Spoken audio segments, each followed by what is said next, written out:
നാം നമ്മുടെ സ്വരൂപത്തിൽ നമ്മുടെ സാദൃശ്യപ്രകാരം മനുഷ്യനെ ഉണ്ടാക്കുക. അവർ സമുദ്രത്തിലുള്ള മത്സ്യത്തിന്മേലും ആകാശത്തിലുള്ള പറവജാതിയിന്മേലും മൃഗങ്ങളിന്മേലും സർവ്വഭൂമിയിന്മേലും ഭൂമിയിലിഴയുന്ന എല്ലാ ഇഴജാതിയിന്മേലും വാഴട്ടെ എന്ന് കൽപ്പിച്ചു. ഇങ്ങനെ ദൈവം തൻ്റെ സ്വരൂപത്തിൽ മനുഷ്യനെ സൃഷ്ടിച്ചു. ദൈവത്തിൻ്റെ സ്വരൂപത്തിൽ അവനെ സൃഷ്ടിച്ചു, ആണും പെണ്ണുമായി അവരെ സൃഷ്ടിച്ചു. ദൈവത്തിൻ്റെ വചനം നമ്മളോട് പറയുന്നത് ദൈവമാണ് നമ്മളെ സൃഷ്ടിച്ചത് എന്നുള്ളതായിരിക്കുന്ന കാര്യം. നമ്മൾ സ്വയമായിട്ട് ഈ ലോകത്തിൽ ജീവിക്കാനായിട്ട് വന്ന ആളുകളല്ല. ഈ ലോകത്തിൽ എനിക്ക് ചില താല്പര്യങ്ങളൊക്കെ ഉണ്ട്, നിർവഹിക്കാനായിട്ടൊരു അവസരം വേണം എന്ന് തീരുമാനിച്ചു, ശരി ജനിച്ചു കളയാം എന്ന് തീരുമാനിച്ചു. അങ്ങനെ വന്ന ആൾക്കാരല്ല. പിന്നെയോ ദൈവം സൃഷ്ടിച്ച് ഭൂമിയിലാക്കിയതായിരിക്കുന്ന ആളുകളാണ്. ആദാമും ഹവ്വയെയും ദൈവം പ്രത്യേകമായ രീതിയിൽ തൻ്റെ കരങ്ങൾ കൊണ്ട് സൃഷ്ടിച്ചു എന്ന് പറയുന്നത് പോലെയുള്ള നിലയിലല്ല നമ്മളെ സൃഷ്ടിച്ചെന്നുള്ള കാര്യം ശരിയാ. എന്നാൽ ദൈവത്തിൻ്റെ ക്രമീകരണത്തിൽ, ദൈവത്തിൻ്റെ ആലോചനയിൽ, ദൈവത്തിൻ്റെ പദ്ധതിയിൽ ദൈവം ക്രമീകരിച്ചതായിരിക്കുന്ന ഒരു ജീവിതമാണ് ദൈവം നമുക്ക് നൽകിയിരിക്കുന്നത് എന്നാണ് ദൈവത്തിൻ്റെ വചനം പറയുന്നത്. ദൈവം നമ്മളെ ഈ ലോകത്തിൽ ആക്കി വെച്ചുവെങ്കിൽ എന്തിനായിട്ടാണ് നമ്മളെ ഈ ലോകത്തിലാക്കി വെച്ചത് എന്ന് ദൈവത്തോട് തന്നെ ചോദിക്കണം, അല്ലേ? അങ്ങനെയല്ലേ ചെയ്യേണ്ടത്? നമ്മളെ ഇഷ്ടപ്രകാരം ഈ ലോകത്തിൽ നമ്മൾ വന്നവരല്ല. നമ്മളുടെ ഇഷ്ടം സാധിച്ചെടുക്കുന്നതിന് വേണ്ടി അല്ല ഈ ലോകത്തിൽ നമ്മളായിരിക്കുന്നത്. കാരണം നമ്മെ ദൈവം തൻ്റെ ഉദ്ദേശത്തിനു വേണ്ടി, തൻ്റെ പരിപാടികൾക്കായിട്ട് നിർമ്മിച്ച് ഈ ഭൂമിയിൽ ആക്കിയിരിക്കുന്നതായിരിക്കുന്ന ആളുകളാണ്. അതിനെക്കുറിച്ച് പറയുമ്പോൾ ഒന്നാമത് ഞാൻ പറഞ്ഞത് ദൈവമാണ് നമ്മളെ ഈ ഭൂമിയിലാക്കിയത് എന്നുള്ള കാര്യമാണ്. രണ്ടാമത് ഞാൻ പറയാൻ ആഗ്രഹിക്കുന്നതായിട്ടുള്ള കാര്യമെന്ന് പറയുന്നത്, ദൈവം ഈ ഭൂമിയിൽ നമ്മളെ ആക്കിയപ്പോൾ നമ്മളെ വ്യക്തിപരമായിരിക്കുന്ന ജീവിതത്തിൻ്റെ സന്തോഷം മാത്രം ലക്ഷ്യമാക്കി അല്ല ദൈവം നമ്മളെ ഈ ലോകത്തിലാക്കിയിരിക്കുന്നത്. നമ്മുടെ ജീവിതത്തിൻ്റെ ലക്ഷ്യം എന്താണെന്ന് ചോദിച്ചാൽ, നമുക്കൊരു നല്ല ജീവിതം ഉണ്ടാക്കുക, നല്ലൊരു ഭാര്യയെ കിട്ടുക, നല്ലൊരു ഭർത്താവിനെ കണ്ടെത്തുക, നല്ല വിദ്യാഭ്യാസം നേടുക, നല്ല ജോലിയുള്ള, നല്ല ശമ്പളമുള്ളതായിരിക്കും ജോലി കണ്ടെത്തുക, നല്ല മക്കളുണ്ടാവുക, നല്ല വീടുണ്ടാക്കുക, പിന്നെ അവസാനം മരിക്കുക. ഇതാണ് പലപ്പോഴും നമ്മളെക്കുറിച്ചുള്ളതായിരിക്കുന്ന ഒരു ചിന്തയെന്ന് പറയുന്നത്. സത്യസന്ധമായി പറഞ്ഞാൽ അത്രയൊക്കെയുള്ള ചിന്തയെ നമുക്കുള്ളൂ. എന്നാൽ ദൈവം നമ്മെ നിർമ്മിച്ചതിൻ്റെ ഉദ്ദേശമെന്ന് പറയുന്നത് നമ്മെ കവിയുന്ന, നമ്മളുടെ ലക്ഷ്യവും നമ്മളുടെ താല്പര്യങ്ങളും ഒന്നും അവഗണിച്ചുകൊണ്ടല്ല, എന്നാൽ അതിനപ്പുറത്തായിട്ടുള്ള ഒരു ലക്ഷ്യത്തോടു കൂടെയാണ് ദൈവം നമ്മളെ ആക്കിയിരിക്കുന്നത്. പ്രിയമുള്ളവരെ, ഞാൻ പറയാം, ദൈവം നമുക്ക് തന്ന ഒരു പരിപാടിയും അതിൽ തന്നെ ഒരു അന്തമല്ല. നമ്മളുടെ കുടുംബം, നമ്മളുടെ വ്യക്തിപരമായ ജീവിതം, നമ്മളുടെ സഭ, ഇതൊന്നും അതിൽ തന്നെ ഒരു അന്തമല്ല. അതൊക്കെയും ഒരു ലക്ഷ്യത്തിൻ്റെ നിർവഹണത്തിന് വേണ്ടിയുള്ളതായിരിക്കുന്ന മുഖാന്തരങ്ങളാണ്. ദൈവം നമുക്ക് തന്ന കുടുംബം എന്ന് പറയുന്നത് അതിൽ തന്നെ ഒരു അന്തമല്ല.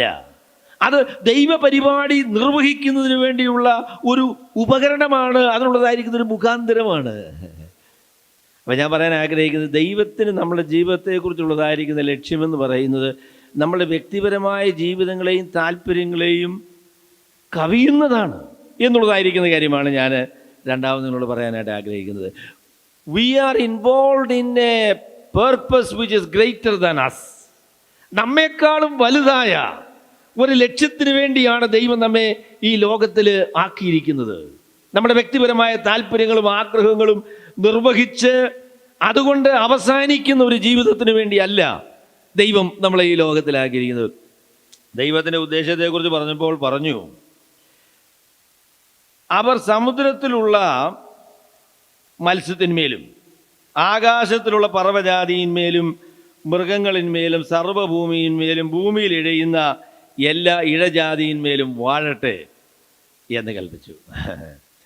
ദൈവം ഈ ഭൂമിയെ ഭരിക്കുവാൻ ദൈവത്തിൻ്റെ പ്രതിനിധികളായിട്ട് ദൈവത്തിൻ്റെ സ്ഥാനത്ത് നിന്നുകൊണ്ട് ദൈവത്തിനു വേണ്ടി ഈ ഭൂമിയെ നിയന്ത്രിക്കുവാൻ, ഭരിക്കുവാൻ, ദൈവത്തിൻ്റെ ഇഷ്ടം ഈ ഭൂമിയിൽ നിർവഹിക്കുന്നതിന് വേണ്ടിയാണ് ദൈവം നമ്മളെ ഈ ലോകത്തിലാക്കിയിരിക്കുന്നത്. ദൈവത്തെ പ്രതിഫലിപ്പിക്കുവാൻ, ദൈവത്തിൻ്റെ ഛായയിലും സ്വരൂപത്തിലും ആണ് ദൈവം നമ്മെ നിർമ്മിച്ചിരിക്കുന്നത്. അതിന് കാര്യം എന്താണെന്ന് ചോദിച്ചാൽ, ദൈവം ആരാണ് എന്നുള്ളത് ദൈവത്തെ പരിചയപ്പെടുത്തുവാൻ, ദൈവത്തെ വെളിപ്പെടുത്തുവാൻ, അതിനായിട്ടാണ് ദൈവം ഈ ലോകത്തിൽ നമ്മെ ആക്കിയിരിക്കുന്നത്. ദൈവത്തിൻ്റെ ഇഷ്ടത്തിന് വേണ്ടി, ദൈവ പദ്ധതികൾ നിർവഹണത്തിന് വേണ്ടി, ദൈവം ഏൽപ്പിച്ചതായിരിക്കുന്ന ജോലികൾ ചെയ്യുന്നതിന് വേണ്ടി, ദൈവത്തെ പരസ്യപ്പെടുത്തുന്നതിന് വേണ്ടി, ദൈവത്തിൻ്റെ സ്വഭാവം വെളിപ്പെടുത്തുന്നതിന് വേണ്ടി, അതിനുവേണ്ടിയാണ് ദൈവം ഈ ലോകത്തിൽ നമ്മളെ ആക്കിയിരിക്കുന്നത്. അപ്പോൾ അതിനായിട്ടുള്ള ക്രമീകരണങ്ങളൊക്കെ ദൈവം നമുക്ക് ചെയ്തു തന്നിട്ടുണ്ട് കേട്ടോ. ദൈവം മനുഷ്യനെ തൻ്റെ സാദൃശ്യത്തിലും സ്വരൂപത്തിലും നിർമ്മിച്ചു. അവിടെ ദൈവത്തെ പ്രതിനിധാനം ചെയ്യുവാൻ കഴിയുന്ന നിലയിലാണ് ദൈവം മനുഷ്യനെ സൃഷ്ടിച്ചത്.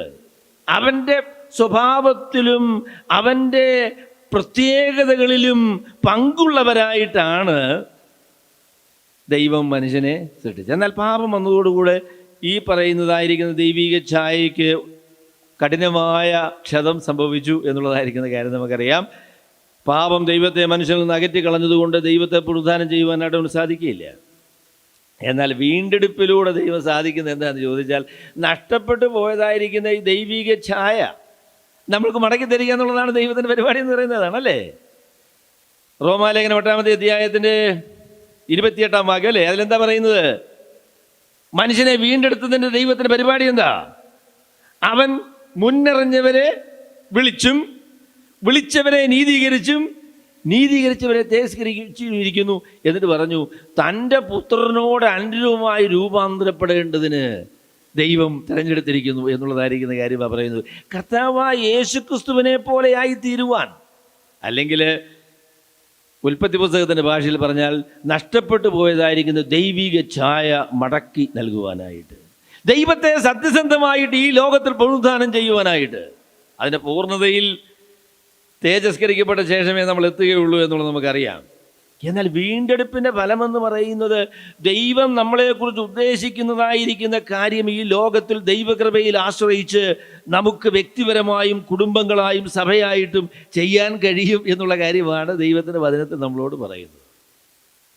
കുടുംബത്തെക്കുറിച്ച് അദ്ദേഹം പറയുമ്പോൾ, മോശ പറയുമ്പോൾ പറയും, അതെന്താണെന്ന് ചോദിച്ചാൽ, ദൈവം തൻ്റെ സ്വരൂപത്തിൽ മനുഷ്യനെ സൃഷ്ടിച്ചു, ദൈവത്തിൻ്റെ സ്വരൂപത്തിൽ അവനെ ആണും പെണ്ണുമായിട്ട് സൃഷ്ടിച്ചു. ദൈവത്തിൻ്റെ സ്വരൂപം, ദൈവത്തിൻ്റെ പ്രകൃതികൾ, ദൈവത്തിൻ്റെ പ്രത്യേകതകൾ ഈ ലോകത്തിൽ വെളിപ്പെടുത്തുവാനായിട്ട് ദൈവം വരുത്തിയ ക്രമീകരണമെന്ന് പറയുന്നത്, ദൈവത്തിൻ്റെ ഛായ ആണും പെണ്ണും കൂടെ ഒരുമിച്ച് ചേരുന്ന കുടുംബജീവിതത്തിലൂടെ വെളിപ്പെടുത്താനായിട്ടാണ് ദൈവം തീരുമാനിച്ചിരിക്കുന്നത്. അതാണ് ദൈവ സേവയുടെ ഏറ്റവും പ്രാഥമികമായിരിക്കുന്ന കേന്ദ്രമെന്ന് പറയുന്നത് കുടുംബമാണ്. ദൈവത്തിൻ്റെ ഛായ വെളിപ്പെടുത്തുവാൻ, ദൈവത്തിൻ്റെ സ്വഭാവം വെളിപ്പെടുത്തുവാൻ ദൈവം നമുക്ക് തന്നിരിക്കുന്ന ക്രമീകരണം, അതിന് ഏറ്റവും അടിസ്ഥാനപരമായ ക്രമീകരണം. പിന്നീട് നമുക്ക് സഭ എന്നുള്ളതായിരിക്കുന്ന ക്രമീകരണം കൊണ്ട് നമുക്കറിയാം. എന്നാൽ അത് കുടുംബമാണ്.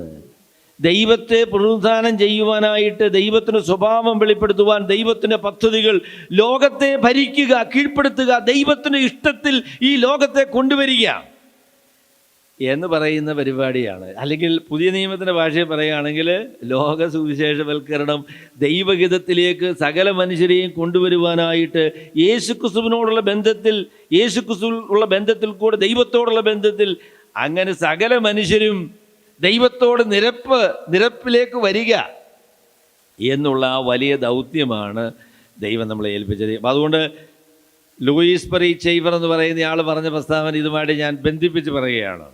ദൈവം നിങ്ങളെ എവിടെയാക്കിയാലും നിങ്ങളുടെ ദൗത്യമെന്ന് പറയുന്നത് ദൈവത്തിൻ്റെ പ്രതിനിധിയായി ദൈവത്തെ വെളിപ്പെടുത്തുവാൻ, യേശുക്രിസ്തുവിനെ വെളിപ്പെടുത്തുവാൻ, യേശുക്രിസ്തുവിൻ്റെ സുവിശേഷം പ്രചരിപ്പിക്കുവാൻ, ആ സുവിശേഷത്തിന് സാക്ഷ്യം വഹിക്കുവാനായിട്ടാണ് ദൈവം നിങ്ങളെ ഓരോ ഇടങ്ങളിൽ ആക്കിയിരിക്കുന്നത്.